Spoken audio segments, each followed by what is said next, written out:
저는 오늘 여러분과 함께 봉독한 말라기의 말씀을 가지고 11조의 영성이라는 제목으로 여러분 함께 말씀을 나눠보려고 하는데요. 여러분 혹시 좋아하는 것하고 사랑하는 것하고의 차이점을 혹시 아십니까? 무엇이 좋아하는 거고 무엇이 사랑하는 것일까요? 어느 글을 보니까 몇 가지 이렇게 정의를 내렸더라고요. 좋아하는 것은 그 사람으로 인해 내가 행복해지는 것. 그러나 사랑하는 것은 그 사람이 나로 인해 행복해지는 것. 그게 사랑이래요. 또 좋아하면 욕심이 생기지만 사랑하면 그 욕심마저 포기하게 된다라고 그래요. 또 꽃을 좋아하는 사람은 그 꽃을 꺾지만 꽃을 사랑하는 사람은 그 꽃에다 물을 준다라고 합니다. 그런 것 같아요. 좋아하면 그래도 없어도 살아갈 수 있지만 사랑하면 없으면 못 사는 것이 사랑한다는 것이라고 이야기하기도 합니다. 자, 그러면 여러분, 믿는 것과 아는 것의 차이는 또 무엇일까요? 무엇을 믿는 것이라고 무엇을 아는 것이라고 말할 수 있을까요? 저는 한 이야기를 통해서 어느 정도 그 도움을 얻을 수 있을 것 같은데요. 찰스 블론디라고 하는 외줄타기 명인이 있어요. 여러분 한 번쯤 들어봤던 이야기일 텐데, 이 사람은 높은 빌딩 사이에 줄을 하나 묶어놓고 그 외줄타기를 하며 사람들에게 인기를 끌었던 외줄타기 명인이었습니다. 그런데 그가 하루는 광고를 냈어요. 내가 나이가라 폭포를 외줄타기를 할 거니까 구경 오시오라는 광고를 냈습니다. 그랬더니 정말 그날 수많은 관광객들이 이 사람을 보려고 모였어요. 그리고 줄을 하나 묶어놨죠. 그리고는 그 모인 사람들한테, 여러분, 제가 이렇게 바람도 불고 폭포수에 물길도 이르는 이 외줄 위에서 제가 저기까지 왔다 갈 줄로 여러분 믿으십니까? 그러니까 그 많은 사람이 물론이에요. 당신 실력이면 완전하고 안전하게 갔다 올 수 있을 거예요. 믿어요 라고 해요. 그러면 이분이 또 이렇게 물어봅니다. 그렇다면 여러분이 제 혼자 갔다 오는 건 심심하니까 제가 사람을 한 명을 목에 태우고 저기까지 갔다 올 걸 또 믿으십니까? 그랬더니 그럼요. 당신 실력이면 사람 한 명쯤 무사히 건너 갔다 올 수 있을 것 같습니다. 그래요. 그러면서 이 사람이 또 묻습니다. 그러면 제 등 위에 탈 사람 손 들어보세요. 그러는 거예요. 아무도 손 안 들고 침묵이 지키죠. 그랬더니 한 꼬마 아이가 손을 들고요. 저요! 그래요. 그래서 그 아이를 목에 태우고 이 사람이 무사히 그 상대편으로 갔다가 온 거예요. 사람들 막 박수치죠. 알고 보니까 그 꼬마 아이가 누구냐? 이 찰스 블론디의 아들이었던 거예요. 여러분, 믿는 것은 이 아들은 이 아버지를 뭐예요? 믿었던 거죠. 저기까지 왔다 갔다 할 줄로 나는 믿어요 하면서 아버지한테 내 삶을 맡겼던 것이 아들이고, 그 무리들은 알긴 알았지만 믿지 않은 사람들 아니었을까요? 바로 믿음과 아는 것의 차이는 여기 있다고 생각이 들어요. 자, 오늘 여러분은 하나님을 믿는 자들입니까? 하나님을 아는 자들입니까? 여러분, 우리는요, 하나님을 아는 자가 아니라 하나님을 믿는 자인 줄로 믿습니다. 여러분, 구원도요, 하나님을 믿는 자가 얻는 것이지 하나님을 아는 자가 구원이 주어지는 건 아니에요. 하나님의 축복도 믿는 자에게 축복이 임하는 것이지 하나님을 아는 자가 축복을 누리는 건 아니라는 것이죠. 여러분, 자녀를 낳은 부모님들의 공통적인 생각이 있다면 아마 내가 낳은 자녀가 잘 되기를 바라는 것일 거예요. 그죠? 아마 여기에 한 명을 낳거나 수명을 낳았던 하든 내 자녀가 잘 되기를 바라는 것은 모든 부모의 공통적인 마음일 거예요. 그래서 할 수만 있다면 좋은 것을 먹이고 싶고, 할 수만 있다면 좋은 곳에서 살게 하고 싶고, 할 수만 있다면 좋은 것을 가르치고 싶은 게 부모 마음이죠. 그런데 내가 능력이 되지 않아서, 내가 힘이 부족해서 좋은 것과 좋은 것을 못 먹이고 못 가르쳐서 그렇지, 할 수만 있다면 내 자녀들에게 좋은 것을 먹이고 가르쳐서 내 자녀가 나의 인생보다는 잘 되기를 바라는 것이 부모들의 마음 아닐까요? 여러분, 저는 지난주에 우리 부목사님과 함께 교육자 세미나를 서해안 쪽으로 다녀왔습니다. 그래서 후반기 계획도 같이 세워보고 사역 계획도 세우고 또 비전도 함께 나누면서 이렇게 기도했던 그런 시간으로 가지고 돌아왔는데, 특별히 목사님들만 가지 않고 사모님들도 함께 갔습니다. 왜냐하면 이 사역이 목사님만이 아니라 그 옆에서 동역하는 사모님의 역할도 참 중요하기에 같이 이렇게 모시고 갔었는데, 저희야 아이들이 조금 커서 집에 놓고 가도 괜찮은데 이 두 분의 부목사님은 처음으로 아이들 없이 단 두 분만 1박 2일로 떠나왔던 거예요. 처음인 거예요. 이 아이들만 놓고 이렇게 두 분이 이 외지로 나와서 하룻밤을 묵고 가는 게 처음이었습니다. 그래서 그 다음날 그 저녁이 되니까 이 서야는 노을이 참으로 멋있잖아요. 그래서 노을을 보고 물 빠진 바닷가를 걸으면서 이 사모님들이 똑같은 생각을 하더라고요. 뭐냐? 아이고, 내 애들 데리고 여기 꼭 한번 와봐야지. 너무 좋으니까 나만 보기 아까워서 우리 애들 데리고 나중에 꼭 한번 와봐야 되겠다. 이런 생각을 모든 부모가 다 하더라고요. 그게 뭘까요? 좋은 게 있으면 내 자녀에게 뭔가 주고 싶고, 좋은 게 있으면 내 자녀에게 하나라도 더 주고 싶은 게 부모님의 마음이고 사랑 아니겠습니까? 왜 그럴까요? 내가 낳은 사랑하는 자녀이기 때문입니다. 여러분, 그런데요, 하나님도 우리를 향해서 동일한 마음을 갖고 계시다는 거예요. 하나님의 형상으로 창조한 인간이 하나님은요, 잘 되기를 원하셨어요. 그래서 하나님은 인간을 만드시고 제일 먼저 하신 게 뭐예요? 복을 주셨다고 나와요. 인간을 딱 만드신 후에, 야, 이제부터 너 내 말 잘 들어야 돼. 내가 너에게 이걸 요구할 거야. 내 말대로 살아. 이렇게 요구할 내용을 주신 것이 아니라 너가 정말 잘 됐으면 좋겠구나, 네가 정말 복됐으면 좋겠구나 하면서 제일 먼저 그들에게 하신 하나님의 행동은 복을 주신 거였습니다. 여러분, 오늘날도 마찬가지죠. 십자가의 사랑으로 구원받아 하나님의 자녀가 된 우리들이 잘 되기를 바라시는 것이 우리를 구원한 아버지의 마음이라는 사실입니다. 왜냐하면 십자가의 그 고통과 사랑으로 낳은 생명의 자녀가 저와 여러분이기 때문이지요. 자, 오늘 말씀으로 돌아가면 오늘 이 말라기는요, 구약성경의 마지막 책이기도 하죠. 말라기 선지자가 이스라엘 백성들에게 선포했던 말씀이 말라기의 말씀이죠. 여러분, 하나님은요, 이스라엘 백성들이 정말 잘 되기를 바라셨습니다. 내가 선택한 민족, 내가 구원한 민족이 정말 이 땅에서 잘 되기를 원하셨어요. 그들의 삶이 복되기를 원하셨죠. 그러면서 그들이 어떤 복을 누리기를 원하셨는가가 오늘 우리 본문에 보면 11절과 12절에 나와요. 이렇게 말씀하고 있습니다. 만군의 여호와가 이르노라, 내가 너희를 위하여 메뚜기를 금하여 너희 토지 소산을 먹어 없애지 못하게 하며 너희 밭에 포도나무 열매가 기한 전에 떨어지지 않게 하리니 너희 땅이 아름다워짐으로 모든 이방인들이 너희를 복되다 하리라. 만군의 여호와의 말이니라. 하나님은 이스라엘 백성들이 세 가지의 복을 누리기 원하셨다는 거예요. 첫째는 뭐냐면 농사를 지어도 해충으로부터 보호받는 거예요. 여러분, 농사지 그때는 뭐 농약이란 게 있었겠습니까? 벌레 때문에, 해충 때문에 농사를 망하는 경우도 많았을 거예요. 근데 하나님이 걱정하지 마, 모든 해충으로부터 내가 너의 농사의 열매를 막아줄게. 또 하나는 뭐냐면 그냥 열매가 아니에요. 비실비실한 열매가 아니라 뭐예요? 밭에 포도나무 열매가 기한 전에 떨어지지 않게 아름다운 열매, 풍성한 열매를 하나님이 맺게 하신다는 거예요. 그래서 마지막 세 번째는 뭐냐면 너의 이런 아름다운 열매와 아름다운 모습을 보고 이방 사람들이 너희를 뭐예요? 복되다라고 말하는 그런 사람으로 만들어줄게.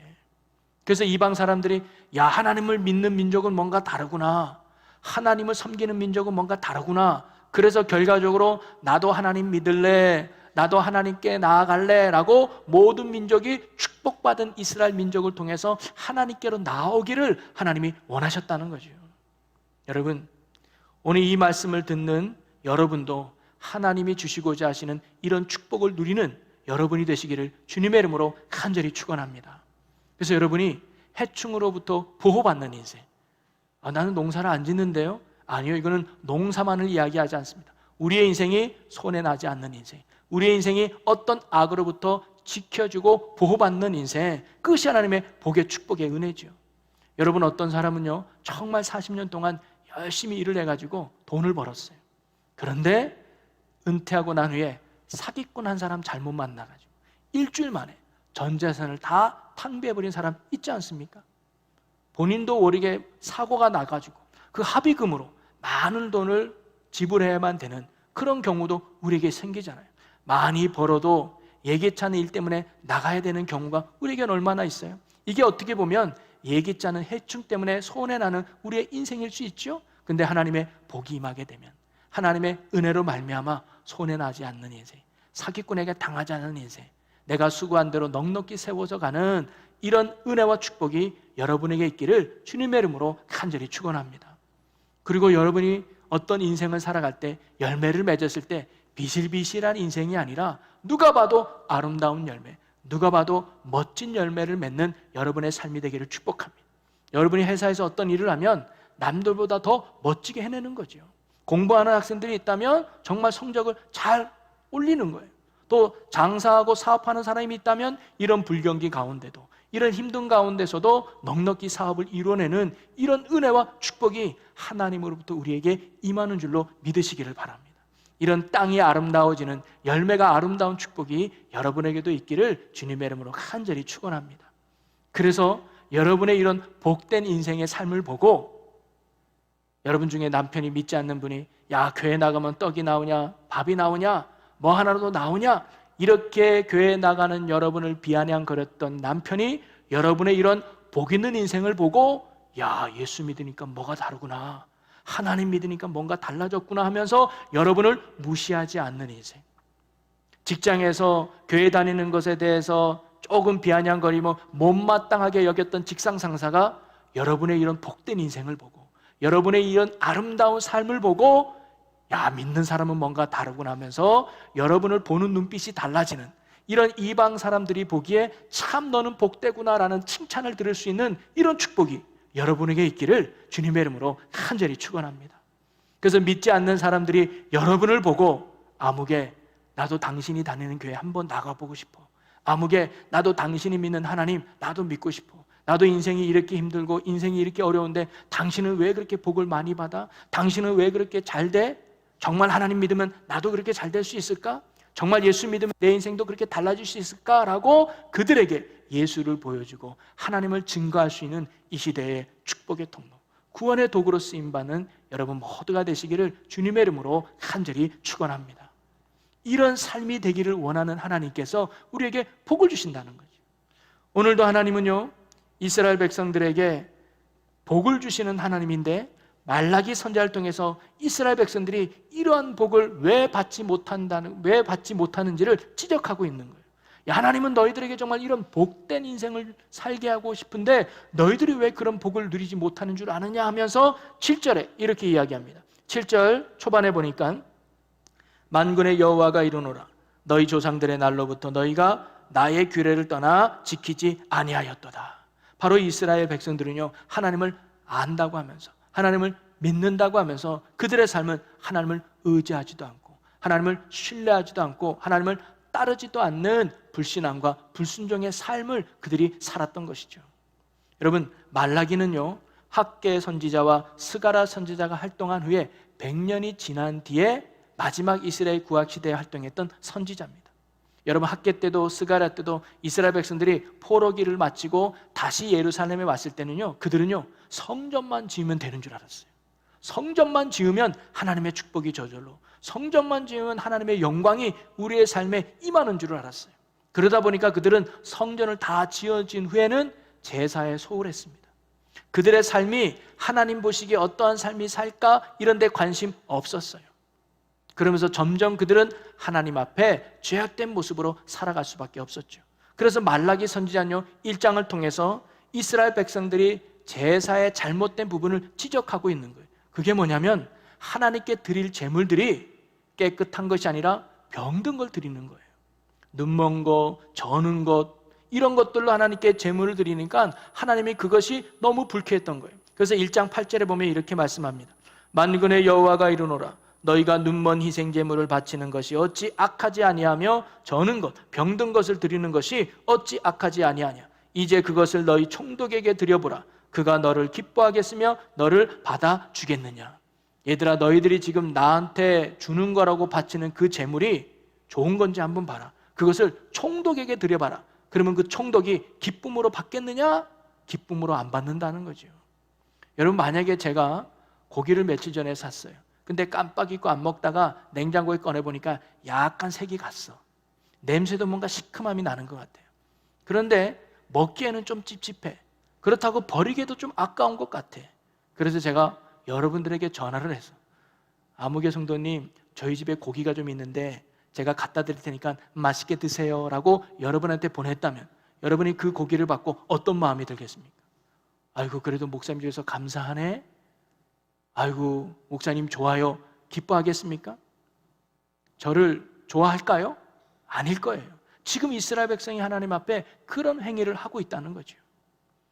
그리고 이러한 타락은 백성들만 해당된 것이 아니라 당시 종교 지도자들도 타락했음을 지적하고 그들을 향한 심판의 말씀이 2장에 기록됩니다.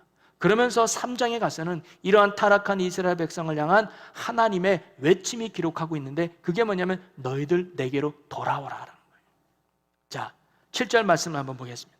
만군의 여호와가 이르노라. 너희 조상들의 날로부터 너희가 나의 규례를 떠나 지키지 아니하였더라. 그런즉 내게로 돌아오라. 그리하면 나도 너희에게로 돌아가리라 하였더니 너희가 이르기를 우리가 어떻게 하여야 돌아가리이까 하는도다. 하나님은요, 이스라엘 백성들이 다시 내게로 돌아오기를 원하셨어요. 그리고 이스라엘 백성에게 돌아오면 하나님이 다시 이스라엘 백성들에게로 돌아간다고 말씀하셨잖아요. 여러분, 하나님이 이스라엘 백성들에게 돌아간다는 말이 뭘까요? 너희들이 지금 나를 떠났기 때문에 내가 너희들에게 복을 줄 수 없어. 근데 너희들이 다시 내게 돌아오면 내가 11절과 12절에 약속했던 그 축복이 너희들에게 임할 거야 라고 하나님이 말씀하신 거죠. 그러면서 이스라엘 백성들이 묻는 거 아닙니까? 그러면 하나님 어떻게 하나님께 돌아가는 겁니까? 왜냐하면 우리는 하나님을 안 믿었던 게 아니거든요. 믿고 있었어요. 제사도 지냈어요. 맨날 주일날 예배도 드리고 성경도 읽고 어디 가도 종교란에 기독교라고 적었단 말이죠. 그런데 왜 내게 이런 복이 없을까? 하나님께로 돌아가라? 그러면 무엇을 하는 것이 돌아가는 것입니까? 라고 이스라엘 백성이 물었던 거죠. 그랬더니 하나님이 우리가 생각하기에는 계명을 지켜야 된다, 더 열심히 들어야 된다, 뜨겁게 기도해야 된다, 이런 것들을 얘기할 줄 알았는데 하나님은 다소 엉뚱한 대답을 하시는 것 같아요. 8절과 9절을 한번 읽어보겠습니다. 사람이 어찌 하나님의 것을 도둑질하겠느냐? 그러나 너희는 나의 것을 도둑질하고도 말하기를 우리가 어떻게 주의 것을 도둑질하였나이까 하는도다. 이는 곧 11조와 봉헌물이라. 너희 곧 온 나라가 나의 것을 도둑질하였으므로 너희가 저주를 받았느니라. 갑자기 하나님께서 그럼 우리 어떻게 하면 돌아갈까 하니까 하나님이 뭐라고 말해요? 너희가 내 것을 도둑질했다라고 이야기하는 거예요. 그랬더니 이스라엘 백성이 저희가요? 저희가 언제 하나님 것을 도둑질했나요? 저희가 성전에 가서 물건을 훔쳐오기를 했습니까? 성전에 가서 하나님께 바쳐진 재물을 뺏어오기나 했습니까? 저희는 하나님의 것을 절대로 도둑질한 게 없는데 도대체 무엇을 도둑질했다고 말씀합니까? 라고 말했더니 하나님이 11조와 봉헌물이라 라고 말씀하셨습니다. 너희에게 성전이 지어졌음에도 불구하고 하나님의 백성임에도 불구하고 너희들이 농사를 지어도 해충 때문에 손해를 보고 열매를 맺었는데도 비실비실하고 적게 맺히고 이방 사람들에게 손가락질 받는 이유가 뭔지 아느냐? 그것은 바로 너희가 하나님의 것을 도둑질했기 때문에 하나님의 축복이 너희에게 임하지 않는 거야 라고 말씀하고 있는 거거든요. 바꿔서 말하면 너희가 진정 하나님의 복을 받고 너희가 진정 이 땅에 복된 자가 되기를 원한다면 하나님의 것을 온전히 구별하여 하나님 앞에 드리는 자가 되라고 말씀하고 있는 것입니다. 그것이 바로 11조와 봉헌물이라는 거죠. 여러분, 이 말씀을 하시니까 어떤 분 생각 속에 드디어 목사님도 돈 얘기를 하시는구나, 드디어 목사님도 헌금 얘기를 하는구나 라고 혹 생각하신 분이 있다면 오해하지 마시기 바랍니다. 저는 결코 돈 얘기를 하는 게 아니고 헌금하라는 얘기가 하는 게 아니라 우리의 신앙과 우리의 믿음을 이야기하는 거예요. 여러분, 하나님께서 이스라엘 백성들에게 내게 드릴 11조와 내게 드릴 봉헌물을 요구한 이유는 뭐냐면 하나님이 돈이 필요해서가 아니잖아요. 하나님이 물질이 급해서가 그들에게 요구한 것이 아니라 하나님이 정말로 필요하신 말씀의 의미는 뭐냐면 11조와 봉헌물은 단순히 물질을 의미하는 것이 아니라 이스라엘 백성들이 하나님을 향한 믿음과 그들의 영성이 어떠해야 되는가를 하나님이 말씀하신 거예요. 저는 그것이 11조의 영성이라고 말하고 싶어요. 여러분, 우리는 지난주까지 학개 선지자, 스가랴 선지자의 말씀을 함께 나누지 않았습니까? 그래서 하나님이 진짜 원하는 게 뭐냐? 성전을 짓는 것을 원하는 것이 아니라 성전을 다 지은 다음에 이스라엘 백성들이 어떠한 삶의 내용과 자세를 가지고 살아가야 되는가가 더 중요하다는 말씀을 나눴잖아요. 그래서 학개 선지자는 하나님 중심으로 살아가야 된다. 스가랴 선지자는 무엇을 하든 하나님의 영광을 위해 살아가야 된다라고 가르치고 선포했다면 오늘 말라기 선지자는 너희가 진짜 하나님의 백성이냐? 너희가 진짜 하나님의 축복과 은혜 가운데 살기를 누리느냐? 성전만 지었다고 되는 거 아니야. 너희들의 삶이 11조의 영성으로 살아야 돼. 11조의 믿음으로 살아야 된다라고 우리에게 가르쳐 주고 있죠. 그러면서 저는 오늘 우리가 가져야 될, 우리가 새롭게 회복해야 될 11조의 영성, 11조의 믿음이 무엇인가를 여러분과 함께 나눠보려고 합니다. 이것은 단순히 여러분 11조 하십시오라고 말씀드리는 게 아니에요. 우리의 믿음과 우리의 삶의 방향이 하나님 앞에 어떤 믿음이 되어야 되는가를 나누는 말씀이죠. 첫 번째는 뭐냐면 내가 가지고 있는 모든 것이 하나님의 것이라는 믿음으로 사는 것이 11조 영성의 믿음입니다. 여러분 1장에서 이스라엘 백성들의 죄악을 지적할 때 그들의 잘못이 뭐예요? 하나님께 드릴 제물이 건강하고 좋은 게 아니라 병든 거, 아주 나약한 것을 드렸다는 것이 하나님의 책망 아닙니까? 그럼 이스라엘 백성들이 좋은 건 놔두고 병들고 눈먼 거 쓸모없는 짐승을 제물로 바친 이유가 뭘까요? 아까워서 그런 거죠. 아까워서. 이 건강한 거 내가 먹어도 좋고 일 시키면 훨씬 더 많이 일할 수 있는데 이것을 번제로 드린다는 게 아까웠던 거예요. 그래서 어차피 번제 드릴 거면 일 못하는 짐승들, 어차피 번제 드려서 죽을 거면 먹지 못하는 짐승들 우리 하나님께 드리자라고 그들이 뭐예요? 내 것이라는 생각 때문에 바로 그들이 하나님께 드림을 주저하고 업신여겼던 거죠. 내 것이라고 생각이 드는 순간 우리는 뭐냐면 욕심이 생기게 되는 거 아니겠습니까? 여러분 사도 바울은 이런 고백을 했습니다. 갈라디아서 보니까 내가 그리스도와 함께 십자가에 못 박혔다니 그런즉 이제는 내가 사는 것이 아니요 오직 내 안에 그리스도께서 사시는 것이라. 이제 내가 육체 가운데 사는 것은 나를 사랑하사 나를 위하여 자기 자신을 버리신 하나님의 아들을 믿는 믿음 안에서 사는 것이니라. 아멘. 한마디로 말하면 바울은 이제 내 인생 내 거 아니라는 거예요. 내 삶은 이제 예수님 거야. 전에는 내가 하고 싶은 대로 내가 원하는 대로 내 마음대로 살았지만 이제는 이 몸 내 거 아니야. 나를 구원해 주신 예수님 거야. 그러니 이제는 나는 예수님이 원하는 대로, 예수님이 기뻐하는 대로, 예수님 뜻하시는 대로 살아가야 돼. 그게 바울의 신앙 고백이고 믿음 아니었습니까?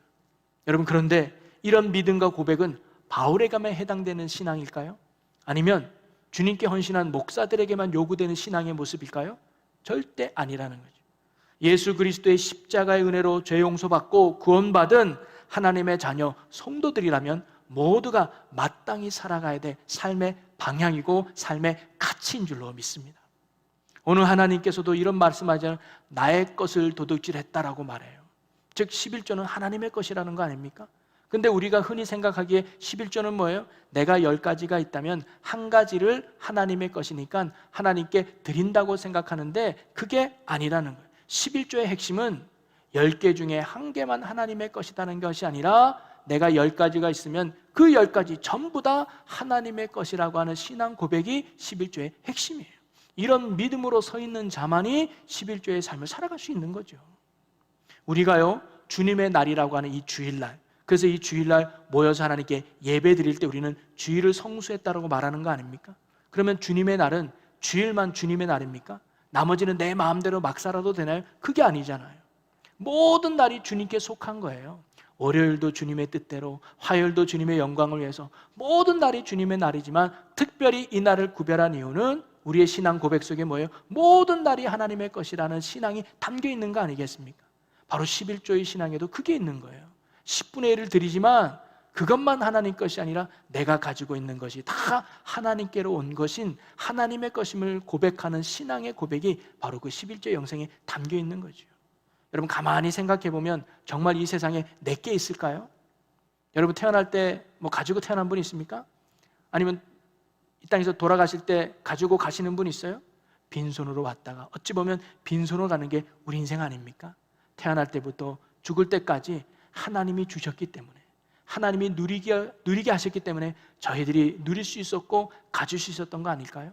모든 것이 하나님의 것이라는 고백을 할 수 있는 신앙, 그것이 바로 11조의 신앙, 11조의 영성이고 이런 믿음이 있는 자에게 하나님이 더 많은 것을 채우시고 더 많은 것을 축복하실 줄로 믿습니다. 두 번째로 11조의 영성은 뭐냐면 모든 축복의 원인이 하나님께 있다는 믿음으로 사는 거예요. 여러분 창세기 14장에 보면 아브라함이 조카 롯을 구하러 가는 장면이 기록돼요. 조카 롯이 이제 이렇게 붙잡혀가서 연합군에게 붙잡혀갔을 때 롯이 자기 집에서 기른 장병들을 데리고 연합군과 맞서 싸워 승리를 합니다. 그래서 롯도 구해오고 전리품들도 많이 챙겨서 돌아오고 있었죠. 근데 돌아오다가 그는 제사장 멜기세덱을 만나게 됩니다. 그리고는 이 멜기세덱이 승리하고 돌아오는 아브라함을 향해 이렇게 말씀합니다. 창세기 14장 20절에 보니까 너희 대적을 내 손에 붙이신 지극히 높으신 하나님을 찬송할지로다 하며 아브라함이 그 얻은 것에서 10분의 1을 멜기세덱에게 주었더라. 여러분, 아브라함이 전쟁에서 승리하고 돌아왔을 때 그 승리는 정말 극적인 승리요, 짜릿한 승리였어요. 왜냐하면 아브라함의 군인은 318명, 그것도 집에서 혼자 가르친 사람들이에요. 그런데 그 연합군들은 10,000명이 넘는 사람이었단 말이죠. 318명이 그 많은 사람과 싸워 이겼다는 건 정말 극적인 승리고 짜릿했을 거예요. 그래서 아브라함은 승리에 도취돼서 돌아올 때 얼마나 흥분되고 짜릿했을까요? 여러분, 그런데 우리가 정말 조심해야 될 때가 언제냐면 이렇게 승리한 후입니다. 왜냐하면 우리가 승리한 후에는 자칫 죄에 빠지기 쉽거든요. 어떤 죄냐? 교만함과 우상숭배. 내가 이런 일을 해냈구나, 내가 이런 능력의 사람이구나 하면서 모든 영광을 자신에게 돌리는 교만함과 우상숭배에 우리가 빠질 수 있다는 거죠. 하나님의 은혜와 하나님의 역사하심에도 불구하고 모든 영광을 자신에게 돌리고 싶은 이런 유혹이 승리한 이후에 우리에게 있을 수 있다는 거예요. 사실 아브라함이 그랬을 거예요.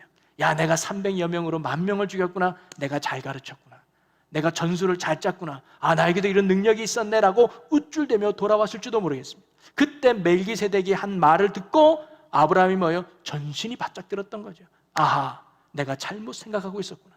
이 전쟁에서 승리한 건 내가 잘해서가 아니었구나, 내가 힘이 있어서가 아니었구나. 하나님이 도와주셨기에, 하나님이 역사하셨기에, 하나님이 힘써 주셨기에 내가 이만큼 승리할 수 있었다는 사실을 그가 깨닫고 난 후에 그가 멜기세덱에게 온전한 11조를 드릴 수 있었던 거죠. 여러분, 이처럼 11조의 영성, 11조의 믿음은 뭐냐면 내가 얻은 승리, 내가 얻은 영광, 내가 얻은 축복은 바로 하나님께서 주신 결과임을 고백하며 사는 것이 바로 11조의 믿음입니다. 나는 주님이 쓰시는 도구일 뿐이다, 모든 능력은 하나님께로부터 나온다라고 하는 신앙의 모습이 바로 11조의 영성입니다. 그래서 바울도 이런 고백을 했어요. 내게 능력 주시는 자 안에서 내가 모든 것을 할 수 있느니라. 바울은요, 하나님이 내게 능력 주셨기 때문에 내가 이 일을 할 수 있었다고 고백한 거예요. 또 내가 이 일을 할 수 있는 이유는 하나님이 내게 능력 주심을 믿기 때문이라는 거예요. 그래서 그는 많은 하나님의 역사와 능력을 이루는 축복의 삶이 되지 않았습니까? 나는 언제나 하나님이 쓰시는 도구일 뿐이며 능력과 축복은 하나님께 있다고 하는 이 믿음으로 살아가는 사람이 11조의 영성을 가지고 하나님 앞에 축복의 주인공이 될 수 있다는 거예요.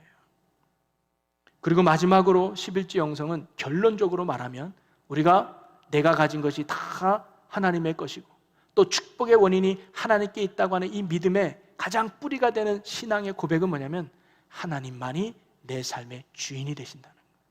하나님만이 내 삶의 진정한 왕이 된다고 하는 믿음의 고백을 담고 있습니다. 학개 선지자는 하나님의 중심으로 살라고 말하고 스가랴 선지자는 하나님의 영광을 위해 살라고 그리고 말라기 선지자는 뭐라고 말하는 거예요? 하나님을 삶의 주인으로 삼고 하나님만을 따르는 자가 되라고 우리에게 가르쳐 주는 거예요. 이것이 하나님이 우리에게 정말 원하는 삶이고 이런 삶을 살아가는 사람에게 하나님은 오늘 우리에게 복이 되어주시고 하나님이 오늘도 우리에게 능력이 되어주신다고 말씀 우리에게 가르쳐주고 있습니다. 단순히 성전만 지어놨다고 제사만 드렸다고 하나님이 알아서 척척 축복해 주는 것이 아니라 이스라엘 백성들이 삶 속에서 정말 하나님을 왕으로 인정하고 하나님은 내 삶의 주인으로 모시고 하나님의 뜻대로 순종하는 삶을 살아가면서 내가 지금 가지고 있는 것이 내 것이 아니라 하나님의 것임을 인정하고 또 모든 축복의 원인이 하나님께 있음을 믿고 감사함으로 또 믿음으로 순종하며 나가는 삶이 될 때 하나님은 그들에게 진정으로 축복하셔서 이방 사람들이 인정하는 복의 사람으로 세워주신다는 말씀이죠. 사랑하는 성도 여러분, 오늘도 하나님은 여러분이 정말 잘 되기를 원하십니다. 여러분이 직장 생활 속에 있든지 사업을 하든지 장사를 하든지 공부를 하든지 여러분의 삶에 어떤 곳에 있든지 하나님의 복된 자가 되기를 원하십니다. 그래서 여러분의 그 복을 통해서 주변 사람들이 여러분을 통해서 하나님을 알게 되기를 하나님이 원하신다는 겁니다. 그런데 우리에게 하나님의 복을 받지 못하는 이유가 어디 있을까요? 혹시 오늘 이스라엘 백성들에게 지적하신 그 내용이 혹시 우리가 들어야 될 내용은 아닐까요? 혹시 우리가 11조의 영성은 멀리하고 내 것처럼 또는 내 힘으로 얻은 것처럼 그렇게 생각하고 살고 있지는 않은가요? 오늘 저와 여러분이 말라기 선지자가 선포했던 말씀처럼 11조의 영성을 가지고 11조의 믿음을 가지고 살아갈 수 있는 저와 여러분들이 되시기를 주님의 이름으로 간절히 축원합니다. 지금 내가 가지고 있는 것 내 것이 아니구나, 하나님의 것이구나.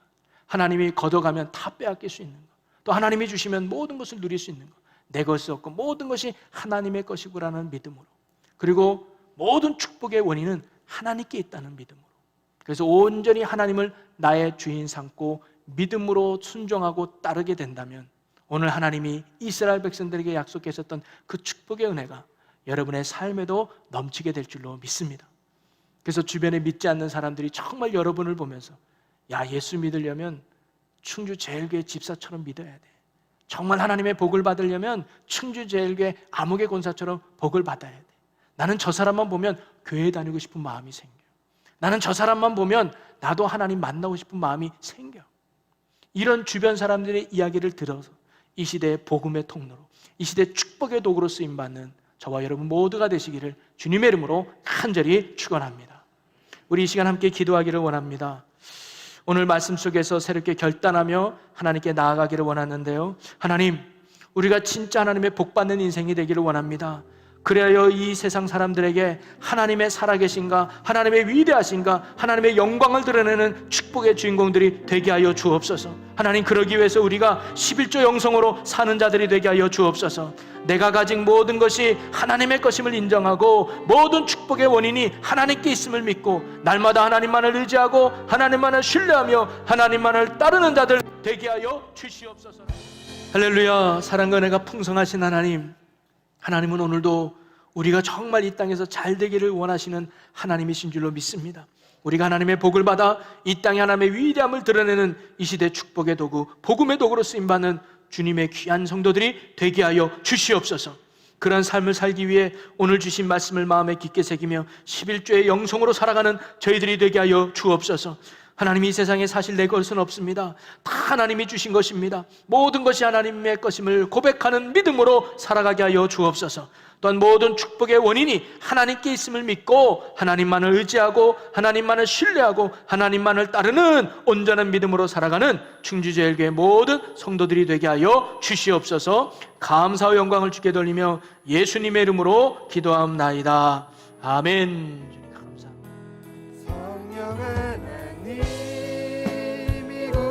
가득한 주님을 높이며 경배합니다. 성령 하나님, 이곳에 가득한 주님